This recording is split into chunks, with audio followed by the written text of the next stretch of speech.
Greetings Frame users. So in this video we're going to dive into an awesome feature of Frame, which is the whiteboard. The whiteboard will work on desktop, tablet, or VR. On tablet you can use things like, of course, your finger to draw on it, or an iPad pencil.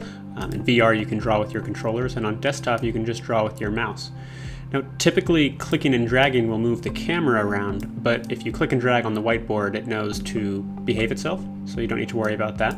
You can adjust the color with the color picker on the left, and you can adjust the size of your drawing tool with this slider up here. So if you want a thicker stroke, you can do that, and if you'd like a thinner one, then you can do that too. As you can tell, I'm not a great artist myself, but I still have fun using this tool. You have an eraser.